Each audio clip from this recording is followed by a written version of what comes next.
Good Friday. Happy good ఫ్రైడేనా? సరే, యోహాను సువార్త చదువుకొని కొన్ని మాటలు నేను ఈరోజు చెప్పాలని దేవుడు నాకు ఇచ్చినటువంటి ఈ సమయాన్ని బట్టి దేవుడిని స్తుతిస్తూ వాక్యం చదువుకొని ప్రార్థన వాక్య భాగంలోకి వెళ్దాం. యోహాను సువార్త 19వ అధ్యాయం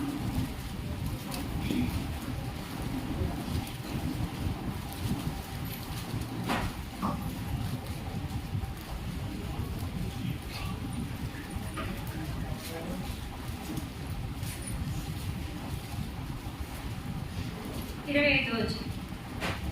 ఆయన తల్లియు ఆయన సహోదరియు క్లోపా భార్య అయిన మరియయు మగ్దలేని మరియయు యేసు శిలువ యొద్ద నిలుచుండెను.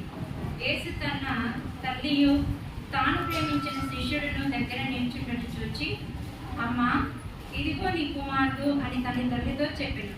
తర్వాత శిష్యుని చూచి, ఇదిగో నీ తల్లి అని చెప్పాను. ఆనాటి నుండి ఆ శిష్యుడు ఆమెను తన ఇంట చేర్చుకున్నాడు. వాక్య సహాయం కోసం ప్రార్థన చేసుకుందాం. చిన్న మాట. పరిశుద్ధుడా, జీవముల తండ్రి యేసుప్రభువా, నీ పాదముల వందనాలు, స్తుతులు, స్తోత్రములయ్యా. ఈ యొక్క మధ్యాహ్న కాల సమయంలో తండ్రి సంఘంగా సమాజంగా సన్నిధిలో చేరినాం ప్రభా. కనికరించి మీరు ఇప్పటి వరకు మాకు సహాయం చేస్తూ వచ్చారు ప్రభా. నాయన, మీరు నన్ను జ్ఞాపకం చేసుకోండి. అంకురాలని అయోగ్యురాలని ఎందుకు పనికి రాంతాన్ని ప్రభా. మీ మాటలు ఉచ్చరించడం కూడా నాకు అర్హత లేదు ప్రభా. ఆయన నా తల్లి నాకు ఇచ్చిన ఈ సమయాన్ని బట్టి మిమ్మల్ని స్తుతిస్తూ ఘనపరుస్తున్నాను ప్రభా. సమయమంతులైనా మరి మీరైనా తండ్రి నీ వాక్యం చేత నన్ను నింపి బలపరుస్తూ రండి ప్రభా. కావలసిన మాటలు మీరు మాకు అందించమని వచ్చిన బిడ్డలందరినీ మీరు జ్ఞాపకం చేసుకొని వినగలిగే చెవులు గ్రహించగలిగే మనసు నుంచి మా ప్రాణాత్మ దేహంలో మీ స్వాధీనంలో ఉంచుకొని ప్రభా. మీరు మా కోసం చేసిన త్యాగాన్ని నాయన మేము గుర్తు చేసుకుంటూ మీ సన్నిధిలో నా ప్రభా మరి నీకు యోగ్యమైన రీతిగా మమ్మల్ని మేము మలుచుకునే బిడ్డలుగా మమ్మల్ని చేస్తూ రమ్మని కూడా వేడుకుంటూ యేసు ప్రభా శ్రేష్టమైన పట్టిస్తూ ప్రార్థించడి వేడుచున్నాను తండ్రి. ఇక్కడ నిలబడటం అంటే చాలా కష్టం. చిన్న బిడ్డలు ఎంత బాగా చెప్పారు కదా, మీరందరూ విన్నారు. ఈరోజు నేను ఎవరెవరి గురించి చెప్పాలనుకుంటున్నానంటే యేసు ప్రభు గురించి, మరియమ్మ గారి గురించి, తర్వాత యోహాన్ గారి గురించి, చివరిగా కురేనీయుడైన సీమోన్ గురించి చెప్పాలని ఆశయం ఉంది. యేసు ప్రభు ఆయన ఎవరు అంటే అందరికీ తెలుసు కదా. ఆయన మన కోసమే వచ్చాడు, నీ కోసం నా కోసమే వచ్చాడు. ఆ తల్లి గర్భంలో పడకముందే తండ్రి సంకల్పం అది కాబట్టి తన ప్రియకుమారుని లోకానికి పంపించి మన కోసం ఆయన ఈ లోకంలో జన్మించాడు. మన కోసం మరణించడానికి సిద్ధమవుతున్నాడు. ఈ సిద్ధమవుతున్న యేసు ప్రభువారు ఇప్పుడు శ్రమ అనుభవించాల్సిన సమయం వచ్చింది. ఈ శ్రమ ఎంతటిది అంటే అది బహుఘోరమైనది, అది వర్ణింపలేనిది, అది వర్ణించడం కూడా ఎవరి చేత కాదు. అలాంటి శ్రమ ఆయన అనుభవించబోతున్నారు. అక్కడ చూస్తే మనకు కనబడింది. అంతగా రక్తం కార్చేవారు ఎవరు మనకి లేరు కదా. కనుక తల్లి కూడా అంతగా మన కోసము త్యాగము చేయదు. అలాంటి ప్రభువారు మన మధ్యకి వచ్చారు, మనతో నివసించారు, మనతోనే ఉన్నారు, మనకి మాదిరిని చూపిస్తూ వచ్చారు. ఎలా మాదిరి చూపించారంటే ఆయన ఏం చేశాడంటే పుట్టింది మొదలుకొని 12 సంవత్సరాల వయసు వరకు తల్లిదండ్రులతో ఉన్నాడు. తల్లిదండ్రులతో ఆయన నివసించేటప్పుడు తల్లికి తండ్రికి విధేయుడుగా జీవిస్తూ వచ్చాడు. 12వ సంవత్సరంలో ఆయన యెరూషలేము దేవాలయంలోకి వెళ్ళాక అక్కడ కూడా కొంచెం బోధ చేస్తున్నప్పుడు తల్లి తనని హెచ్చరించినప్పటికీ అంటాడు, అమ్మా, నా తండ్రి పనుల మీద నేను ఉండాలి కదా అని చెప్పి మళ్ళా తల్లిదండ్రులతోనే తిరిగి వెళ్ళాడు. అలాంటి విధేయత ఈ దినాల్లో మనకి కూడా కావాలి. అలాంటి విధేయత మనకి కూడా కావాల్సింది. ఆ తర్వాత ఆయనకి 30 సంవత్సరాలు వచ్చే వరకు పరిచర్య చేయలేదు. 30 సంవత్సరాల సమయంలో ఆయన పరిచర్య చేయడం మొదలుపెట్టాడు. ఎంత పరిచర్య అంటే ఇక ఆయన తండ్రి పనుల మీదే ఉంటున్నాడు. నశించిపోతున్న వారిని వెతికి రక్షించడం కొరకు ఆయన సువార్తను ప్రకటించడం మొదలుపెట్టాడు. నీటి బాప్తిసం ద్వారా ఆయన మొదలుపెట్టిన సువార్త ఎంతగా అంటే దేశాలకి వ్యాపించింది. ఆయన అనేక ప్రాంతాలకు వెళ్ళి సువార్తను ప్రకటిస్తున్నప్పుడంట అనేక మంది రక్షణ పొందారు. అనేక మంది చాలా స్వస్థతలు పొందుకున్నారు. ఎంతంటే చూపు లేని వాళ్ళు చూపు పొందుకున్నారు, చేతులు లేని వారు చేతులు పొందుకున్నారు, కాళ్ళు లేని వారు కాళ్ళు పొందుకున్నారు. ఆ తర్వాత జీవం లేని వారికి కూడా జీవాన్ని ఇచ్చాడు కదా దేవుడు. ఎవరికి ఇచ్చారు చెప్తారా? లాజరుకి ఇచ్చాడు. అసలు నాకంటే మీకు చాలా వాక్యం తెలుసు. లాజరుకి ఇచ్చాడు, జీవాన్ని ఇచ్చినటువంటి జీవపు దాత ఆయన.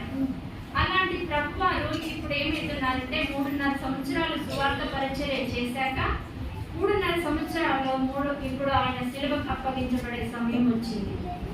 ఆ సిలువకు అప్పగించబడే సమయంలో ఆయన తీసుకొని వచ్చారు, పిలాతు ఎదుట నిలవబెట్టారు. ఇంతమంది కంటే ఎక్కువ మంది ఉన్నారు ఆ సభలో. దాన్ని సన్హెడ్రిన్ సభ అంటారు. ఆ సన్హెడ్రిన్ సభలో ఇంతమంది ముందు యేసు ప్రభువారిని దోషిగా నిలబెట్టారు. ఎందుకు దోషిగా నిలబెట్టాల్సి వచ్చింది ఆయన్ని? ఆయన ఏమన్నా తప్పు చేశాడా? ఎవరినైనా హింసించాడా? ఎవరినైనా బాధ పెట్టాడా? లేకపోతే ఎవరి మీద అబద్ధ సాక్ష్యం చెప్పాడా? ఏమీ జరగల. ఆయన చేసిందల్లా మంచి చేశాడు. ఆ మంచే ఇప్పుడు వాళ్ళు వచ్చి ఏమంటున్నారంటే సిలువ వేయండి అంటున్నారు. పిలాతు గారు అంటున్నాడు, ఎందుకు సిలువ వేయాలి? ఈ ఎందుకు నాకు ఏ దోషము నేను కనిపించట్లేదు, మీరేమో సిలువ వేయమంటున్నారు. అంటే ఈయన రాజునని చెప్పుకుంటున్నాడు, అందుకు సిలువ వేయండి అంటున్నారు. ఇది తప్ప? రాజునని చెప్పుకోవడం, రాజునని చెప్పుకుంటుంటే సిలువ వేయమంటాం ఎంతవరకు సమంజసం? అది కరెక్ట్ కాదు. అది కూడా పిలాతుకి కరెక్ట్ అనిపించక తప్పించడానికి ప్రయత్నం చేస్తే ఆ పిలాతు మాటల్ని పడనీయకుండా సిలువ వేయండి సిలువ వేయండి అని గట్టిగా కేకలు వేశారంట. ఈ కేకలు వేసిన వారు ఎవరు? జనులు, యూదా ప్రజలు, శాస్త్రులు, పరిసయ్యులు, సద్దూకయ్యులు, అక్కడున్న సమాజం మొత్తం ఆయన సిలువ వేయండి అంటున్నారు. ఆయన ద్వారా చూపు పొందుకున్నారు, ఆయన ద్వారా మేలు పొందుకున్నారు, ఆయన ద్వారా స్వస్థతను పొందుకున్నారు. ఇప్పుడు అదే నోరు ఏం చేస్తుందంటే సిలువ వేయండి అంటుంది. ఎంత ఘోరమో కదా, ఎంత ఘోరమో కదా. అదే నోటితో మనం కూడా అదే తప్పు చేస్తూ వస్తున్నాం. తప్పు ఎక్కడి నుంచి వస్తుందంటే అవ్వ కాడి నుంచి వస్తుంది. ఎక్కడి నుంచి వస్తుంది? అవ్వ. అవ్వ ఏం తప్పు చేసిందంటారు? అది చేసింది కదా, అప్పటి నుంచి మరణం ఈ లోకంలోనికి వచ్చింది. ఇప్పుడు వీళ్ళు కూడా ఈ ప్రభువారిని సిలువ వేయండి అని కేకలు వేసి ఆయనకి సిలువ మరణం వేసే వరకు కూడా ఆ ప్రజలంట విడిచిపెట్టలేదండి. సిలువ మరణం వేశాక ఆయన భుజం మీద సిలువ మోసుకుంటూ వెళ్తున్నారు గొల్గొతా కొండకి. ఇక్కడ తల్లి అయిన మరియ గురించి మనం కొద్దిగా ధ్యానం చేసుకుందాం. ఈ తల్లి అయిన మరియ విషయానికి వస్తే, తల్లి ఎలాంటిది? ఆమె యవ్వన ప్రాయంలో ఉన్నప్పుడు పరిశుద్ధాత్మ దూత వచ్చి, అమ్మ నీవు పరిశుద్ధాత్మ వలన గర్భవతి అవుతావు, కుమారుని కంటావు అంటే, పెళ్లి కాని పిల్లకి ఇలా జరిగితే ఎలా ఉంటుంది? పెళ్లి కాలేదు, గర్భవతి అయింది, ఏమంటారు? నిందిస్తారు. ఇది ఎక్కడో తిరిగి వచ్చింది, ఏం చేసిందో అని నిందిస్తారు. ఈ మరియమ్మకి అక్కడి నుంచి స్టార్ట్ అయిన నిందలు, అవమానాలు. సంఘంలో, సమాజంలో, బంధువుల్లో, ఇంకా తనకి సంబంధించిన స్నేహితుల మధ్య కూడా ఆమె అవమానం ఎదుర్కోవడం మొదలుపెట్టింది. ఎంతగా అవమానించబడుతుందంటే బయటికి వెళ్ళలేదు, తనకి గర్భం వచ్చింది కాబట్టి. ఆమె ఏ తప్పు చేయలేదు, కానీ ఆమె మాత్రం పరిశుద్ధాత్మ వలనే గర్భం పొందుకుంది. కానీ ఆమెకి నిందలు మాత్రం మొదలయ్యాయి. ఈ నిందలన్నింటినీ ఎదుర్కొంది. ఇప్పుడు ఆమె ప్రసవ దినాలు నిండాయి. ఆమె ప్రసవించే సమయం అయినా చక్కగా ఉంటుందంటే అది కూడా చక్కగా లేదు. ఎంత బాధాకరం అంటే ఆమెను చేర్చుకోవడానికి కూడా ఇష్టపడట్లా. ఆ గృహంలో, ఆ చలికాలంలో ఆ భర్త అంటున్నాడు యేసేపు, అయ్యా నా భార్యను చేర్చుకోండి అయ్యా, ఆమె నిండు చూడాలంటే కొట్టుకోండి అంటున్నాడు కదా. దేవుని చేర్చుకోవడానికి, దేవుని యొక్క తల్లిదండ్రులను చేర్చుకోవడానికి వాళ్ళు నిరాకరిస్తున్నారు. ఆ తల్లి ఇది ఎంత బాధను అనుభవిస్తుందో. ఆ మరియమ్మ పడే బాధ అంతా ఇంత కాదు. సమయానికి ఆమె తీసుకెళ్ళి ఒక పశువుల పాకలో అక్కడ ఆమెకు స్థలం దొరికింది. అక్కడే ఆమె ప్రసవించింది. ఎవరిని ప్రసవించింది? పరిశుద్ధుడైన దేవుని కుమారుని ప్రసవించింది. ఆయన సామాన్యమైన వ్యక్తి కాదు కదా. అలా నిందలు అవమానాల మధ్య కుమారుని పెంచుతుంది మరియమ్మ. కొంతకాలం బాగానే జరిగింది. 30 సంవత్సరాల వరకు కుమారుని మంచిగా పెంచుతూ వచ్చింది. ఎంత మంచిగా పెంచిందంటే కుమారుడు తన మాట వినేటట్లే పెంచింది మరియమ్మ. మరి మన పిల్లల్ని మనం ఎలా పెంచుతున్నాము? మరియమ్మ గారు యేసు ప్రభువాన్ని పెంచేటప్పుడు చాలా శ్రద్ధగా పెంచుతూ వచ్చిందంట. ఆయన పెంచేటప్పుడు తల్లి నీళ్లు తెమ్మంటే ఆయన దేంట్లో నీళ్లు తీసుకొచ్చాడు? ఒక బట్టలో మూట కట్టుకుని తెచ్చాడంట నీళ్ళని. అంత శక్తి కలిగిన దేవుడు ఆయన. ఒక బట్టలో మూట కట్టుకుని సాధ్యమేనది? సాధ్యం కాదు. బట్టలో నీళ్ళని మూట కట్టుకొని తల్లికి తీసుకొచ్చాడు. తల్లికి చాలా విధేయుడిగా జీవిస్తూ వచ్చాడు. ఇలా ఉన్న సమయంలో ఒకనొక రోజు రాణి వచ్చింది యేసు ప్రభువుని సిలువకు వేయడానికి. ఇప్పుడు ఆ సమయంలో మరియమ్మ అక్కడ ఉంది. ఇది ఒక తల్లి చూస్తున్నప్పుడు ఎంత బాధగా ఉంటుందో కదా. మన పిల్లల్ని ఎవరైనా దండించినా, ఒకసారి కొట్టినా మనం ఏం చేస్తాం? తగులుకి వెళ్ళిపోతాం. అట్లా ఇట్లా కూడా కాదు. టీచరే కొట్టారనుకోండి, టీచర్ మీకు వెళ్ళిపోతాం. సేవకులు అన్నారనుకోండి, సేవకులు అంటాం. లేకపోతే ఎవరైనా బజార్లో తల్లి వేరే వాళ్ళు కొట్టారంటే మన పిల్లల మీద మనకి ఎంత ప్రేమో, వెంటనే వాళ్ళని తిట్టేస్తాం, కాకూడని మాట్లాడేస్తాం. కానీ ఇక్కడ మరియమ్మ ఏం చేస్తుందో తెలుసా? ఒక్క మాట కూడా మాట్లాడట్లా. ఆయన చిత్రహింసలు పెడుతున్నారు, దొల్లిస్తున్నారు. ఒక్కొక్క చండకాలతో కొడుతుంటే చీల్చుకొస్తుంది. ఆ శరీరంలో ఉన్న ఇట్లా బాడీ పార్ట్ మొత్తం చీల్చుకొస్తుంది. నడిపు వేసి కొడుతుంటే అదంతా చీల్చుకొస్తుంది. అలాంటి టైంలో ఒక తల్లి చూస్తుంది. ఆ తల్లికి ఎలాంటి వేదన ఉంటుంది, ఎంత బాధ ఉంటుందో కదా. ఆ బాధని మనం జ్ఞాపకం చేసుకోవాలి. ఆ బాధని మనము జ్ఞాపకం చేసుకోవాలి. ఆ తల్లి పడే వేదనని మనం జ్ఞాపకం చేసుకోవాలి. తల్లి ఒక్క మాట అంటే, ఎవరే నా కొడుకు మీకు అంత మేలే చేశాడు కదరా, నా కొడుకుని ఎందుకు హింసిస్తున్నారా, నా కొడుకుని ఎందుకు అంత బాధ పెడుతున్నారని ఎవరిని ఒక్క మాట అలా ఆ తల్లి మౌనంగా చూస్తుంది, ఏడుస్తుంది, రోధిస్తుంది. ఆ తండ్రికి విజ్ఞాపన చేస్తుంది, అయ్యా నాకు ఇచ్చావి కుమారుణ్ణి, ఎందుకు ఇలా చేస్తున్నావయ్యా? తండ్రి దగ్గర మొరపెట్టుకుంటుంది. మరియమ్మ చేసే పని ఇది, ఎవరు చేయట్లా. ఆమె ఆయన గర్భంలో పడ్డప్పటి నుంచి ఆమె వేదనలు అంతా ఇంత కాదు. ఇంకొక విషయం చెప్పనా? యేసు ప్రభువుని సిలువ వేయడానికి తీసుకొస్తున్న సమయంలో మరియమ్మ ఒక్కతే ఉంది, కానీ యోసేపు గారు లేరు. ఎందుకు లేరంటే అప్పటికే యోసేపు గారు మరణించారు. ఇప్పుడు భర్త చనిపోయిన బాధ, ఆ తర్వాత కుమారుణ్ణి సిలువ వేస్తున్న బాధ. ఇన్ని బాధల మధ్య ఆ తల్లి గుండె ఎంత విలపిస్తుందో ఒక్కసారి చూడండి. రక్తసిక్తమైపోతుంది ఆమె. ఎంతగా అంటే నా కుమారుడికి ఇంత శోధన, ఇంత బాధ అని ఏడుస్తుంది. భర్త పోయాడు. సరే, ఇప్పుడు ఆ భర్త ద్వారా ఆమెకి ఎంతమంది పిల్లలు కలిగి ఉన్నారని తెలుసు మనకి? తెలిసే ఓకేనా? 5 పిల్లలు పుట్టారు యేసు ప్రభువు తర్వాత. 5 పిల్లలు పుట్టారు కూడా ఈమె ఒంటరిగా విలపిస్తుంది.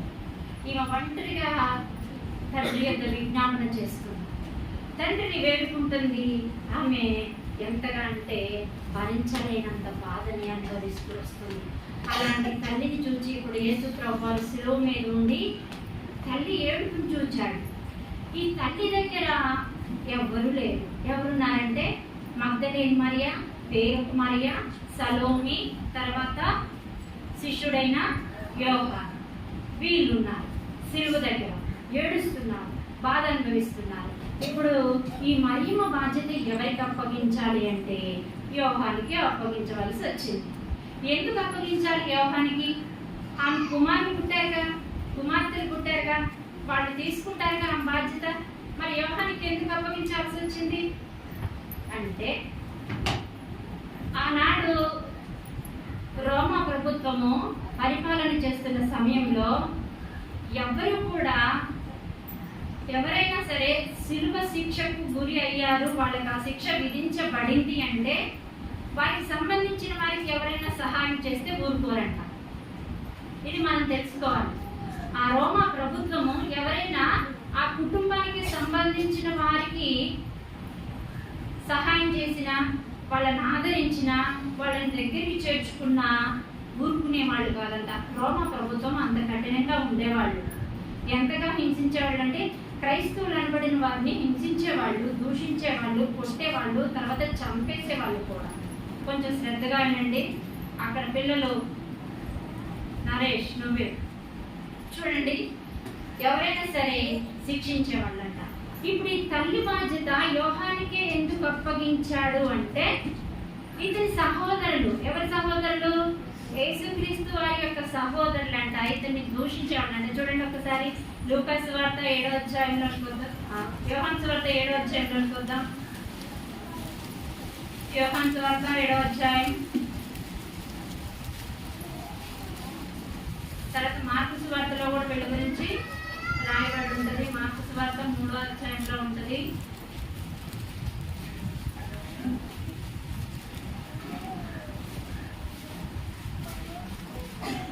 చూడండి, ఈ సహోదరులు యేసు ప్రభువుని ఏమంటున్నారంటే ఆయన ఏంటంటే విశ్వాసం ఉంచలేదంట. 5వ అధ్యాయం చూడండి, 5వ వచనం, 7వ అధ్యాయం 5వ వచనం. ఆయన సహోదరులైనను ఆయన ఎందుకు విశ్వాసం ఉంచలేదు. యేసు నామం ఇంకనూ రాలేదు, సమయం ఇంకనూ రాలేదు, మీ సమయం ఎల్లప్పుడూ సిద్ధముగానే ఉన్నది. లోకం మిమ్మల్ని ద్వేషింపనేరదు కానీ దాని క్రియలు చెడ్డవని నేను దాని గురించి సంక్షమించుచున్నాను. ఇంకా ఏమంటున్నారంటే 9వ వచనంలో వారు ఆయనతో చెప్పి గలిలయలో నిలిచిపోయేది. యేసు యందు విశ్వాసం ఉంచలేదంట. మార్కు సువార్తలోకి వస్తే అక్కడ ఒక పండుగ జరుగుతూ ఉంటుంది. ఆ పండుగలో ఆయన్ని వెళ్ళిపోండి, ఈయన మంచివాడు కాదు, ఈయనకి మతి చెల్లించింది అంటున్నారంట యేసు ప్రభు వారి సహోదరులే. చూడండి 21వ వచనంలో ఆయన ఇంటి వారు సంగతి విని ఆయన మతి చెల్లించి ఉండదని చెప్పి ఆయనను పట్టుకుని పోయారంట. ఎంత భయంకరమో కదా. ఆయన సహోదరులే ఏమంటున్నారంటే ఆయన్ని దూషిస్తున్నారు. ఇప్పుడు యేసు ప్రభు వారు మా తమ్ముడు, మా అన్న అని చెప్పుకున్నారనుకో, రోమ ప్రభుత్వం ఏం చేస్తుందంటే వాళ్ళని బాధించింది. ఈయన మా అన్న, ఈయన తర్వాతే మేము పుట్టామయ్యా అని ఎవరైనా వాళ్ళు చెప్పుకున్నారంటే రోమ ప్రభుత్వం అంట వాళ్ళని బంధించింది. ఆ ప్రభుత్వానికి భయపడి తన అన్నం చెప్పుకోవడానికి కూడా సిగ్గుపడ్డారంట. మరి మీరు ఎక్కడైనా సిగ్గుపడ్డారా యేసు ప్రభు వారి నా దేవుడు అని చెప్పుకోవడానికి? ఎక్కడా చెప్పుకోలేదు కదా. మనం భయపడం, మనం సిగ్గుపడకూడదు. మనం క్రీస్తు బిడ్డలం, క్రీస్తు ప్రభువులో రక్తంలో కడగబడిన వారు. అలా కడగబడిన మనము ప్రత్యేకించబడిన వారమే కానీ అన్యులాగా ప్రవర్తించకూడదు, అన్యులాగా వ్యవహరించకూడదు. తన సొంత సహోదరులే మతి చెల్లించింది అంటున్నారు. ఆయన ఎవరో మాకు తెలియదు అంటున్నారు. అలా అంటున్న సమయంలో మరి యేసు ప్రభువుకి ఎంత బాధ వచ్చింది, ఆ తల్లి ఎంత విలువెల్లాడిపోయి ఉంటుంది. ఇలాంటి సహోదరులకు మళ్ళా అప్పగించితే నా తల్లిని సరిగ్గా చూస్తారో లేదో అని చెప్పి యేసు ప్రభువు శిలువ మీద ఉండి తన తల్లిని చూచి అంటున్న మాట, అమ్మా ఇదిగో యోహాను దగ్గరికి వద్దాం. యోహానికి ఎవరు లేరా? యోహానికి అందరూ ఉన్నారు, తల్లి తండ్రి అందరూ ఉన్నారు. ఇప్పుడు యోహాను కూడా యేసుక్రీస్తు వారి శిష్యుల్లో ఒకడు. యేసుక్రీస్తు శిష్యులు ఎంతమంది? 12 మందిలో ఒకడేమైపోయాడు? చనిపోలే, ఇంకా పట్టించాడు, దాక్కున్నాడు, వెళ్ళి భయపడుతున్నాడు, గజగజ భయపడుతున్నాడు. ఈ డబ్బులు తీసుకున్న 30 వెండి నాణాలకు ఆయన అప్పగించా, నేను ఎంత ఘోరపాపిని అని పశ్చాత్తాపడకుండా నేను అమ్మేసి అని భయపడుతూ మూల కూర్చొని ఇంక ఎలా చనిపోవాలని ఆలోచిస్తున్నాడు. ఈ యోహాను కూడా యేసు ప్రభువుని పట్టుకొని సిలువ వేస్తున్న సమయంలో పారిపోయాడు, కానీ మరలా తిరిగి వచ్చాడంట. అయ్యో నేను ఆయనతో ఉన్నా, ఆయనతో కలిసి తిరిగా, ఆయనతో కలిసి పడుకున్నా, ఆయనతోనే ఉన్నా, ఇప్పుడు ఆయన మరణించేటప్పుడు నేను లేకపోతే ఎలా అని మళ్ళా తిరుగు సిలువ దగ్గరికి వెళ్ళాడు. అలా వెళ్ళిన యోహాను యొక్క నమ్మకత్వాన్ని దేవుడు గ్రహించి తన తల్లికి ఆయన అప్పగించాడు. అమ్మా ఇదిగో నీ కుమారుడు, అమ్మా ఇదిగో నీ తల్లి అని చెప్పాడు. ఇలా యేసు ప్రభువు తల్లిని ఉద్దేశించి, యోహాను ఉద్దేశించి ఆయన ఒక గొప్ప కార్యం శిలువ మీద నుంచే చేశాడు. ఏంటి అంటే ఎవరిని విడిచిపెట్టాడు ఆయన. తన తల్లినే కాదు, తన శిష్యునే కాదు, ఇంకా అన్యులైన వారిని కూడా ఆయన విడిచిపెట్టడు. ఎవరు అన్యుడు అంటే ఇంకొక వ్యక్తి గురించి మనం తెలుసుకుందాం. ఆయనే కురేనీయుడైన సీమోను. ఈ సీమోను ఎవరు అంటే ఆయన యెరూషలేమునకు సమీపంగా ఉన్న ఒక పల్లెటూరులో నివసించే పల్లెటూరు వాడు. ఆయనకి జ్ఞానం లేదు, యేసుప్రభు అంటే ఎవరో తెలియదు. ఆయన ఒక పని చేస్తున్నాడు. ఏంటి ఆ పని చేస్తున్నాడంటే అప్పట్లో పస్కా పండగకి బలిచ్చేవాళ్ళు. గొర్రె పిల్లనో పావురాన్నో దేన్నో ఒకదాన్ని బలిచ్చేవాళ్ళు. ఇలా బలిస్తున్న సమయంలో ఈయన కూడా అంట ఆ యెరూషలేములో పస్కా పండుగ నాడు బలిపడడానికి ఒక చిన్న గొర్రె పిల్లని తీసుకొని బయలుదేరిందట యెరూషలేము వెళ్ళడానికి. అదే ప్రాంతం గుండా వెళ్తుంటే యేసుప్రభు వారిని సిలువ మోసుకుంటూ తీసుకొస్తున్నారు కదా. ఇప్పుడు సిలువ మోస్తున్న యేసుకి కొంచెం బాధ, మోయలేకపోతున్నాడు, కింద పడిపోతున్నాడు. ఈ కింద పడిపోతున్న యేసుని చూసి రోమా సైనికులు ఏం చేశారంటే అటుగా వెళ్తున్న కురేనీయుడైన సీమోను తీసుకొచ్చి ఆ సిలువను ఆయన భుజం మీద పెడతారు. కొంచెం శ్రద్ధగా వినండి, అయిపోతుంది. ఆ సిలువ ఆ భుజం మీద పెడితే కురేనీయుడైన సిలువ తన భుజం మీద పెడితే సీమోను భుజం మీద పెడితే సీమోను కొంచెం దూరమే మోస్తాడు, ఎక్కువ దూరం కూడా మోయడు. ఆ కొంచెం దూరంలోనే కార్యం జరిగిపోయింది. ఎందుకో తెలుసా? ఆ సిలువ కంటిన రక్తము ఈ యొక్క మనిషి యొక్క బట్టలకు అంటుకుంది, సీమోను యొక్క బట్టలకి అంటుకుంది. ఆయన రక్తం ప్రతి పాపమును కడుగును కదా. ఆయన రక్తము ఇప్పుడు సీమోనుకి అంటుకునేసరికి సీమోనులో మార్పు వచ్చేసింది. అయ్యో, నేను పాపిని కదా, ఈయన పరిశుద్ధుడు కదా, ఇప్పుడు ఈ రక్తం అంటుకొని నాలో ఏదో జరిగిపోతుందని గ్రహించి తన పాపాలు ఒప్పుకోవడం మొదలుపెట్టిండు. కొంచెం దూరం వెళ్ళాక సిలువను మరలా సిలువ యేసు మీదకి మేపారు. ఆయన్ని ఎక్కేశారు. ఎక్కివేశాక ఈయన ఇంటికి వెళ్తున్నాడు. ఇంటికి వెళ్తుంటే దూరం నుంచి భార్య చూసింది. సీమోను భార్య చూసి భర్తకి రక్తం అంటుకుంది, ఇదంతా రక్తమయమైపోయింది.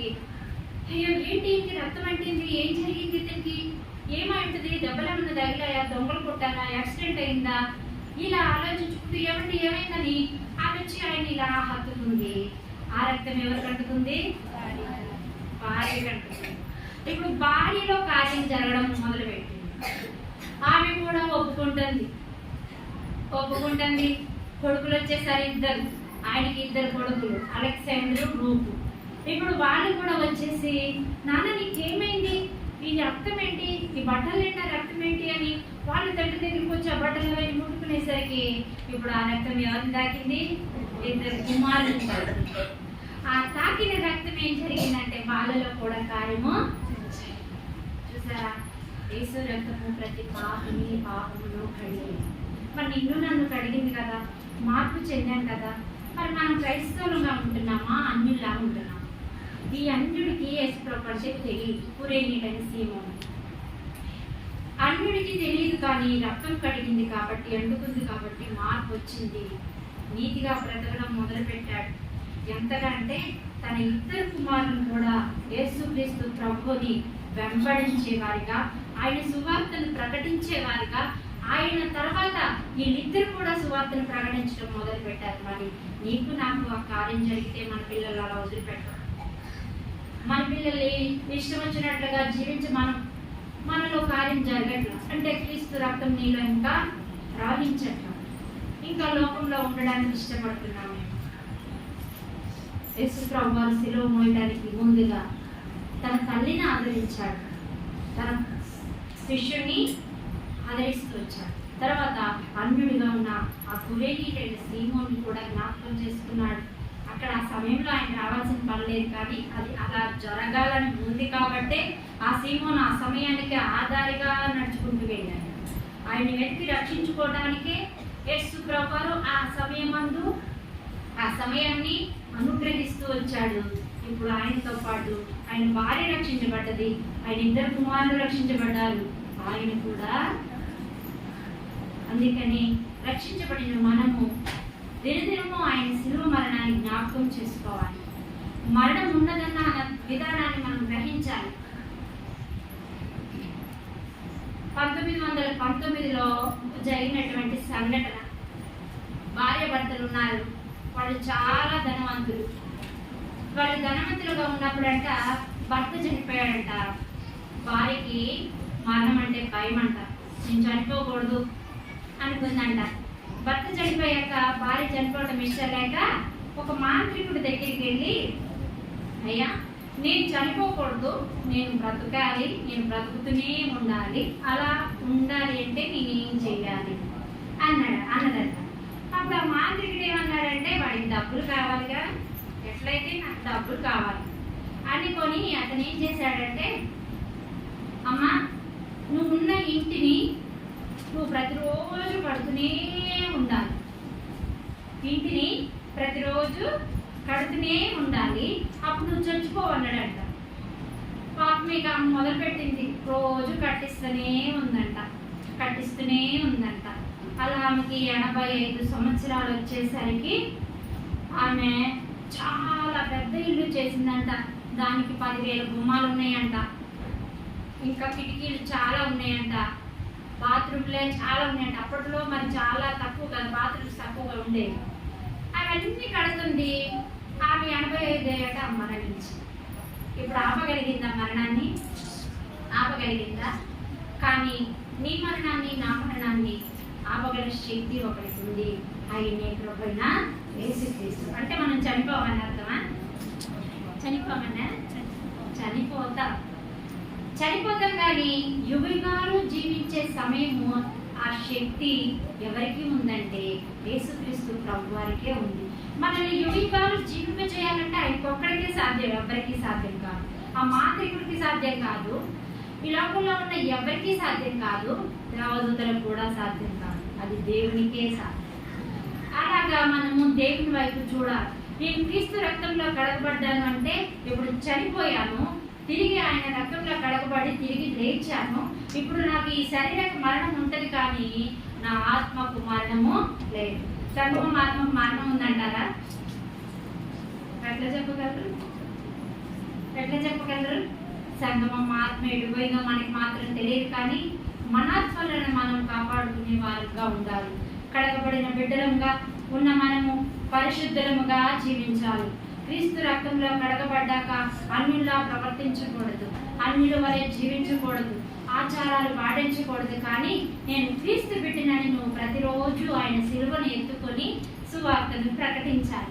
అలా ప్రకటించినప్పుడే నీకు ఒక నిశ్చయిత నిర్ణయిత వస్తుంది. ఈ తల్లి వేదన పడ్డది, నా కుమారుడు మరణిస్తున్నాడని, కానీ ఆయన తండ్రి వద్ద నిశ్చత్వము ఉంటాడని గ్రహించే మౌనముగా ఉంది. ఎవరిని నిందించలేదు, ఎవరిని అవమానపరచలేదు, ఎవరిని తిట్టలేదు, గోల చేయలేదు, గ్రామ ప్రభుత్వం దగ్గరికి వెళ్ళి నా కుమారుడు ఏం చేశాడయ్యా అని అడగలేదు. కానీ మౌనంగా ఉంది కాబట్టి ఆమె తండ్రితో పాటు కూర్చోగలిగింది. మళ్ళా నిశ్చత్వంలో నీకు నాకు అటువంటి నిరీక్షణ కలిగి ఉండాలి ఝాన్సీ, నీకు నాకు అటువంటి నిశ్చయిత ఉండాలి. యేసు ప్రభుని కలిగి ఉన్న మనము, యేసు ప్రభు అని బిడ్డలమని చెప్పుకుంటున్న మనము కుక్కలాగా మరలా తిరిగి వాంది దగ్గరికి వెళ్ళకూడదు, పందిలాగా మరలా బురదలోనికి వెళ్ళకూడదు. వెళ్తే ఏమైతే అపహరిస్తారు, మనల్ని ఏదైనా చేస్తారు. కడగబడింది గమ్మా, కడగబడ్డాడు గమ్మా అంటారు. ఏముంటుంది మన దగ్గర? అవమానం ఉంటుంది, నిందుంటుంది. ఇంకా వీటితో బ్రతికే కన్నా మనం మరణిస్తే, ఒకవేళ మరణమైన మంచిదంటే అది కూడా మంచిది కాదు. ఆ మరణము ఎలాంటి మరణం అంటే యుగాలు మండే మరణం. ఆ మరణంలోనికి వెళ్ళడం ఇష్టం లేకే ఆ కల్వరి శిలువలో ఆయన మన కోసం మరణించాడు, ఆయన మన కోసం బలయ్యాడు, ఆయన మన కోసం తన రక్తాన్ని అందరినీ కార్చాడు. ప్రాణం పెట్టేటప్పుడు చివరిగా అన్న మాట ఏంటి? తండ్రి. మొదటి మాట ఏంటి? ఈ రెండు ఒకేసారి వస్తున్నాయి కదా. మొదటి మాటలో తండ్రి అని వేడుకున్నాడు, చివరి మాటలో కూడా అలా తండ్రికి విజ్ఞాపన చేస్తూనే ఉన్నాడు, నీ కోసం నా కోసం, ఈ రోజు వరకు, ఈ సమయం వరకు కూడా. ఇకనైనా మారుతుంది, ఇకనైనా మారుతాడు, ఇకనైనా నా దగ్గరికి వస్తారు, ఇకనైనా మార్పు చెందుతారు అని విజ్ఞాపన చేస్తున్నాడు ఆయన.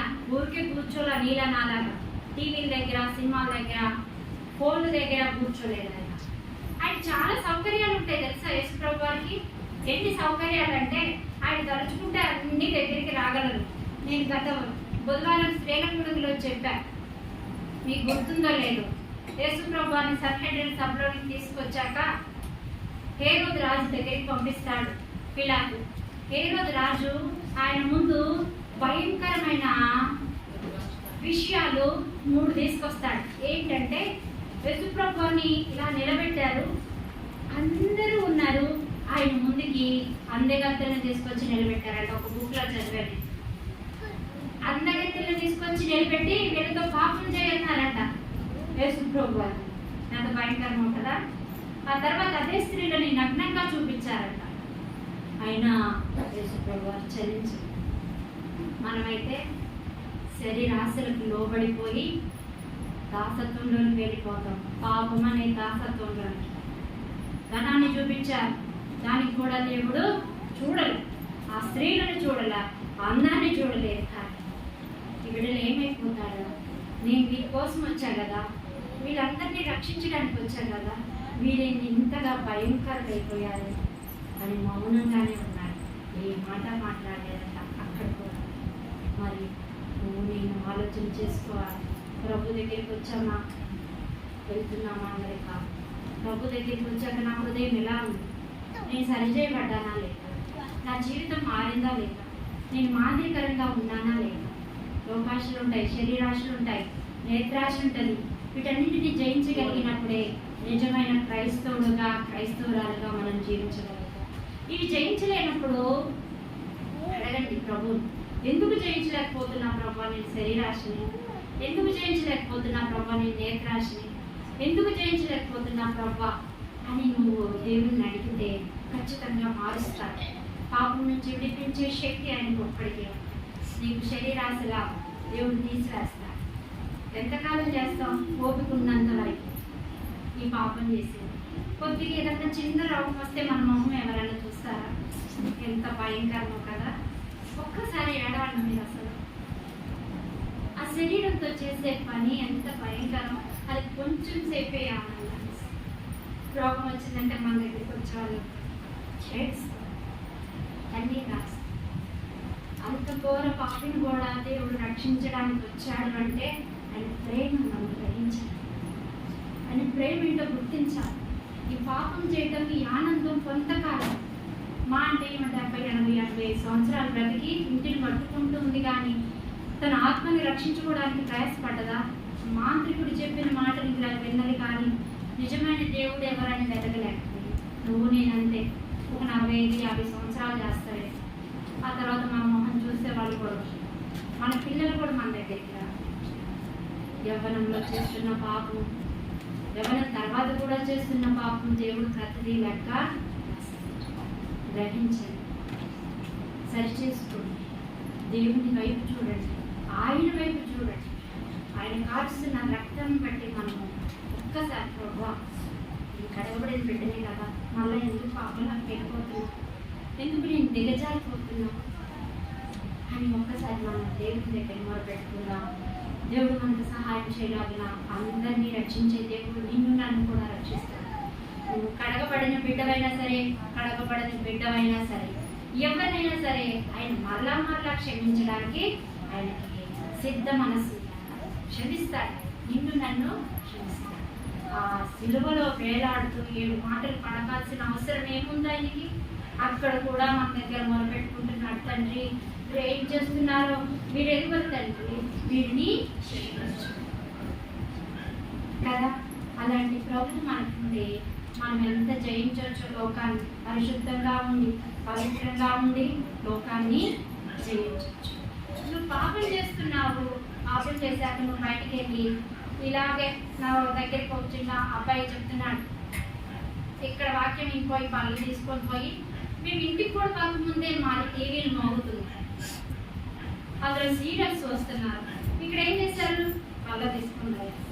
ఇక్కడ పరిశుద్ధమైన ఆ శరీరంను, ఆ రక్తంలో పాలు పొందిన మీరు ఇంటికి వెళ్ళి చేసే పని ఏంటి? సినిమా, సీరియల్స్, ఇంకా భయంకరమైన చూస్తున్నారు. భయంకరమైన మాట్లాడుతూ, ఇందుకా దేవుడు నిన్ను నన్ను రక్షించుకున్నాడు, ఇందుకా దేవుడు నిన్ను నన్ను మరణం నుంచి జీవంలోకి దాటింపజేసింది, ఇందుక ఆయన అంత రక్తం కార్చవలసింది, ఇందుక ఆయన అంత గాయపరచబడవలసింది, మనం ఇలా ఉండటం కొరక ఆయన అంత వేదన అనుభవించవలసి వచ్చింది. నిన్ను నన్ను పరిశుద్ధులుగా చేయడానికి ప్రభు ఈ లోకానికి వస్తే నేను పరిశుద్ధులుగా ఉండను, కానీ నా ఇష్టానుసారంగా ఉంటా ప్రభు. ఆధారం వస్తే మందిరానికి వస్తా, ఇది మీరు ఇలా ఉంటే కరెక్ట్ అంటే మాత్రం మా దేవునికి ఇంకా గాయాల్లో వేలు పెట్టి లేపినట్టే.